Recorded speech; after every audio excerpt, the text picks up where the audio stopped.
आइए सुने कार्यक्रम हवा महल।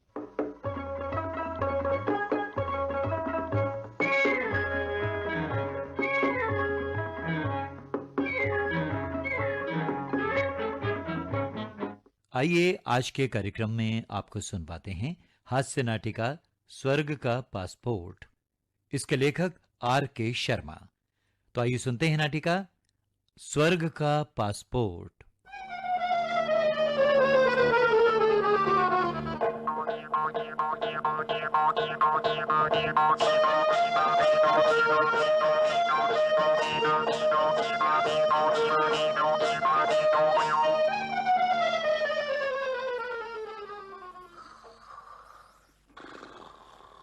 लाला जी, ओ लाला जी, लाला जी, मुझे पुकारा? नहीं, तुम चुप बैठे रहो। तुम्हारी बात हम सुन चुके हैं। फैसले का इंतजार करो। हे भगवान, स्वर्ग का पासपोर्ट दिलवा दो तो 5.25 रुपए का प्रसाद बांटूंगा। लाला जी, लाला जी, मत बुलाओ मुझे। अब मैं पृथ्वी पर वापस नहीं आऊंगा। सुनता ही नहीं। लाला जी, स्वर्ग तो सचमुच स्वर्ग है। लाला जी, श्रीमान जी, मुझ पर दया कीजिए। मैंने बहुत नरक भोगा है। अब तो मेरी विनती सुन लीजिए। मुझे स्वर्ग का पासपोर्ट दे दीजिए।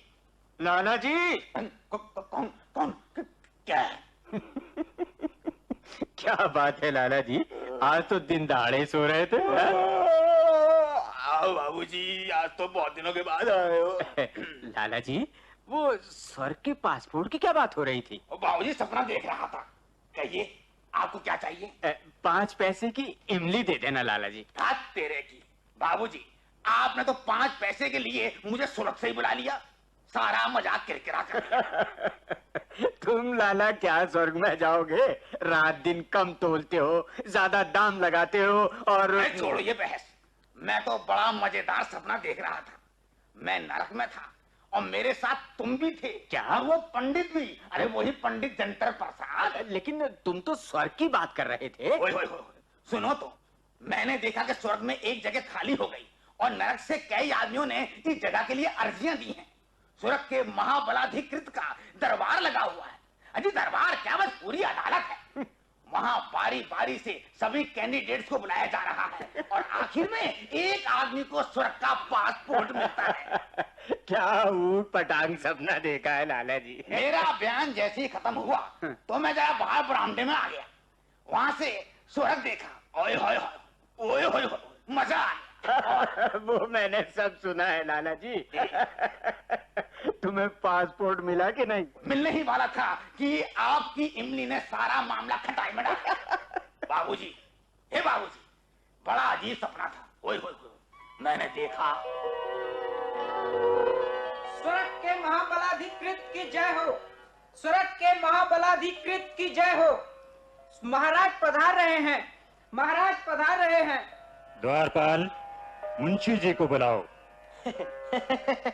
महाराज, आज एक अर्जेंट केस है, इसे निपटा दीजिए। क्या है? वो महाराज, स्वर्ग में एक वैकेंसी हो गई है। वो कैसे हुई? महाराज, धरती पर बहुत पाप हो रहा है। वहाँ के प्राणियों के मार्गदर्शन के लिए स्वर्ग से एक महान आत्मा को भेज दिया गया है। इस कारण स्वर्ग में एक वैकेंसी हो गई है। इस वैकेंसी का सर्कुलर नरक में भिजवा दिया था? जी हाँ महाराज, नोटिस बोर्ड पर भी लगवा दिया था। नरक के समाचार पत्रों में भी विज्ञापन दे दिया गया था। फिर तो बहुत प्रार्थना पत्र आए होंगे। आपके आदेशानुसार आरंभिक सिलेक्शन कमेटी बना दी गई थी और इस कमेटी ने कुछ केस रिकमेंड भी किए हैं महाराज। वो लोग यहाँ आ गए हैं? जी हाँ महाराज, मैं उन्हें बारी बारी से यहाँ बुलाता हूँ। सेवक, क्या है महाराज? कलम सिंह वल्द फाइल राम को बुलाओ। कलम सिंह वल्द फाइल राम हाजिर है। जी हाँ, हाजिर है। इधर खड़े हो जाओ। जी। तुम्हारा नाम? जी, कलम सिंह वल्द फाइल राम। तुमने जीवन भर क्या किया? कलम घिसता रहा। क्या मतलब? जी, जो पूछा जाए उसका ठीक ठीक जवाब दो। जी, मेरा मतलब है श्रीमान कि मैं क्लर्की करता रहा। तुम स्वर्ग जाना चाहते हो? स्वर्ग में कौन नहीं जाना चाहता महाराज। तुम स्वर्ग में क्यों जाना चाहते हो?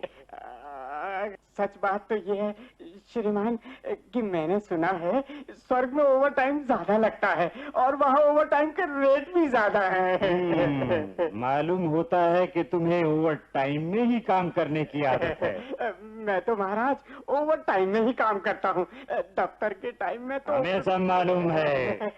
सुना है स्वर्ग में महंगाई भत्ता भी दुगना है महाराज। हमने गलत सुना है जी। स्वर्ग में ना महंगाई है और ना भत्ता। जी मैं एक बात और अर्ज करना चाहता हूँ महाराज, सीनियोरिटी के हिसाब से भी मुझे अब स्वर्ग मिलना ही चाहिए। क्या मतलब? जी मैं सबसे सीनियर मोस्ट हूँ महाराज। ये कैसे कह सकते हो कि तुम सबसे सीनियर हो? जी अगर सीनियोरिटी नरक की डेट ऑफ ज्वाइनिंग से ली जाए तो मैं सबसे सीनियर हूँ महाराज। हम सीनियोरिटी पृथ्वी पर जन्म की तारीख से लेते हैं, समझे? जहाँ तक मुझे मालूम है महाराज मेरी कॉन्फिडेंशियल रिपोर्ट भी बहुत अच्छी है। वो हम देख लेंगे। जी। मुंशी जी। जी महाराज। इन्हें नर्क क्यों भेजा गया? इनकी फाइल दिखाओ। जी इसे नरक इसलिए भेजा गया था महाराज कि ये लंच 2 घंटे का मनाता था। जी। दफ्तर के वक्त में गप्पे मारता रहता था। जी। काम सिर्फ ओवर टाइम में ही करता था महाराज। ये गलत है महाराज, मालूम होता है मेरे किसी दुश्मन ने गलत रिपोर्ट दी है। यहाँ सब सच सच लिखा जाता है। जी महाराज मैं अकाउंट्स का काम भी जानता हूँ, अगर मुझे स्वर्ग भेज दें तो मैं स्वर्ग के अकाउंट्स डिपार्टमेंट में भी काम कर सकता हूँ महाराज। तुम जा सकते हो। जी। इसका फैसला कल नोटिस बोर्ड पर लगा दिया जाएगा। जी महाराज। दूसरे उम्मीदवार को बुलाओ। जी सेवक। जी महाराज। लाला परचून दास वल्द थोक राम को बुलाओ। लाला परचून दास वल थोकराम हाजिर है। अजी मैं तो सुबह से ही हाजिर बैठा हूँ। तुम्हारा नाम? जी परचून दास बल ठोकरा। तुम क्या करते थे? जी मेरी दुकान थी।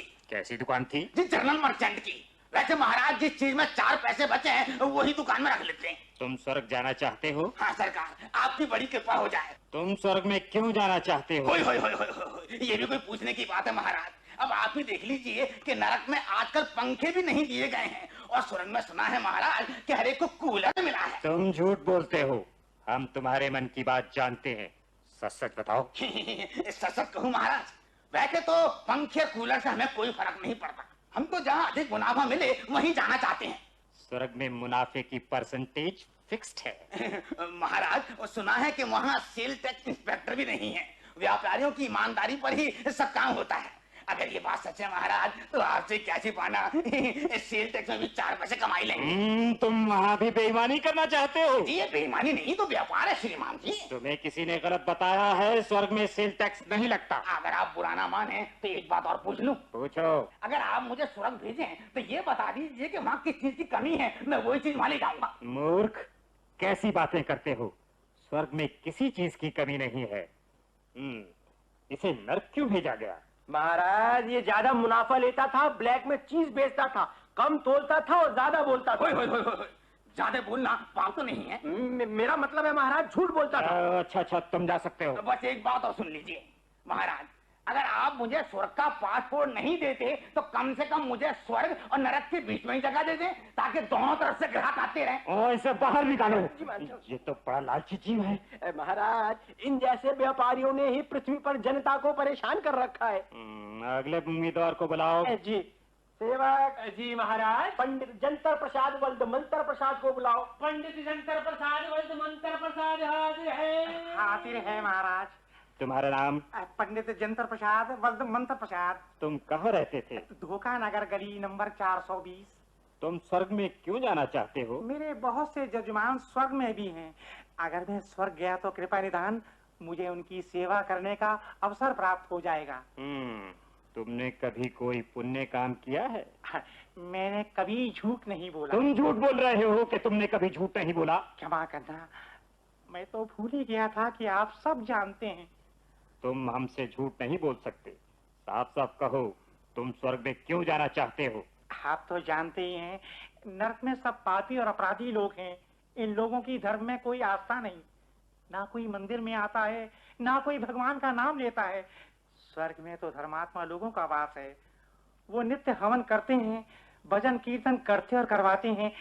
स्वर्ग में अपनी पंडिताई खूब चलेगी महाराज, नरक में तो भूखों मरने की नौबत आ गई। क्या तुम्हें संस्कृत का ज्ञान है? क्या तुम मंत्रों का अर्थ समझते हो? मुझे संस्कृत का उचित ज्ञान है, परंतु यदि मैं नरक में थोड़े समय और रहा तो मंत्रों का अर्थ का मैं मंत्री भूल जाऊंगा। एक बात और है, सुना है स्वर्ग में दक्षिणा भी बहुत अधिक मिलती। इसकी फाइल देखकर बताओ कि इसे नरक में क्या गया। महाराज ये ढोंगी है, ढोंगी। इसे मंत्र वंत्र कुछ नहीं आते। ये लोगों को ठगता रहा। इसने एक बार शादी के अवसर पर क्रियाक्रम के मंत्र पढ़ दिए और क्रियाक्रम पर शादी के मंत्र पढ़ दिए। महाराज तुम जा सकते हो। तुम जैसे ढोंगी और मक्कार आदमी को स्वर्ग का पासपोर्ट नहीं दिया जा सकता। महाराज मेरी एक और विनती चुप है। रहो, हम सब जानते हैं। द्वारपाल इसे बाहर निकाल दो। जी महाराज।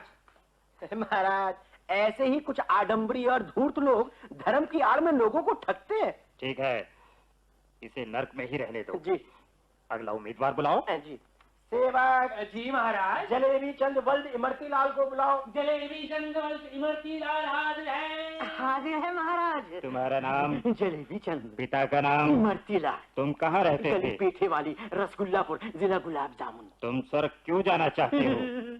मैंने सारी उम्र असली घी की मिठाई बनाई है महाराज। नरक में असली घी की मिठाई का कोई ग्राहक ही नहीं। यहाँ तो सब सस्ता माल मांगते हैं। नरक में तो सब टटपूंजी है महाराज, टटपूंजी। 4 रुपए किलो वाली जलेबी मांगते हैं। तुम सस्ती मिठाई क्यों नहीं बनाते? महाराज इस जमाने में बिना मिलावट के सस्ती मिठाई नहीं बन सकती। मैंने उम्र भर खाने की चीजों में मिलावट नहीं की महाराज। मैंने खोए में मैदा, मैदे में आटा, आटे में कंकड़ और रबड़ी में प्लॉटिंग पेपर कभी नहीं डाले महाराज। मैंने कभी कम भी नहीं तोला। मैंने कभी बेईमानी नहीं की महाराज। अगर ये सच है तो तुम्हें नरक में क्यों भेजा गया? मुझे नहीं मालूम महाराज। हे न्यायमूर्ति, मैं आपसे न्याय मांगता हूँ। मुंशी जी, जी आप बताइए इसे नरक क्यों दिया गया? महाराज इसने अपनी पत्नी का खून किया है। ये गलत है महाराज, ये गलत है, ये सरासर झूठ है। मैंने कोई खून नहीं किया। ये सच है कि तुमने तलवार नहीं उठाई, बंदूक नहीं दागी, और ना ही तुमने उसे मारा पीटा। लेकिन ये सच है कि तुम्हारी पत्नी की मृत्यु तुम्हारी कारण हुई। मेरे कारण? इसकी पत्नी कहाँ है? वो स्वर्ग में है महाराज। उसने अपना पतिव्रता धर्म निभाया। उसने इसकी बहुत सेवा की और इसके 9 बच्चों को पाला। महाराज मैंने भी उसकी देखभाल में कोई कसर नहीं छोड़ी। महाराज मैं उसे प्यार करता था, उसे जी जान से चाहता था। महाराज तुम स्वार्थी हो। तुमने उसे एक मशीन की तरह इस्तेमाल किया। 9 बच्चों को जन्म दिया। इससे तुम्हारी पत्नी की सेहत खराब होती गई और वो 9 बच्चे को जन्म देने के बाद मर गई। तुमने तो बहुत बड़ा अपराध किया है। 2 या 3 बच्चों के बाद किसी बच्चे को जन्म देना अपनी पत्नी को जहर की खुराक देना है। अपनी पत्नी की मृत्यु के जिम्मेदार तुम खुद हो। अगर इसे स्वर्ग भेज दिया गया तो ये स्वर्ग की भी आबादी बढ़ाएगा। इसे नरक में ही रहने दो। महाराज मेरे तो 2 ही बच्चे थे, मुझे तो स्वर्ग का पासपोर्ट दे ही दीजिए। द्वारपाल जी महाराज। हम अब विश्राम करेंगे। हमें शयन कक्ष का मार्ग दिखाओ। इधर से आइए महाराज। महाराज महाराज मेरा स्वर्ग का पासपोर्ट, महाराज मेरे स्वर्ग का पासपोर्ट। मुझे तो स्वर्ग का पासपोर्ट मिलने ही वाला था कि तुम्हारी इमली ने सारा मामला खटाई में डाल दिया। अकेले स्वर्ग में जाके क्या करोगे लाला जी? हम लोगों के साथ नरक में ही रहना। नरक में सिफारिश चल जाती है। हम तुम्हें नरक की सप्लाई का ठेका दिलवा देंगे। क्या कही? सप्लाई का ठेका दिलवा देंगे? फिर तो ये हम नरक में ही रह लेंगे। हमें तो जहाँ 4 पैसे का फायदा हो वही हमारे लिए स्वर्ग है।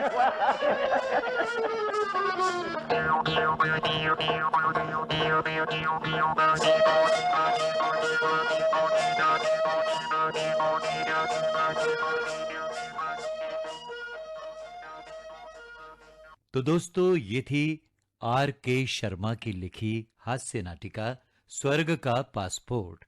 इसका निर्देशन किया वीपी दीक्षित बटुक ने। आकाशवाणी के दिल्ली केंद्र की प्रस्तुति अभी आप सुन रहे थे।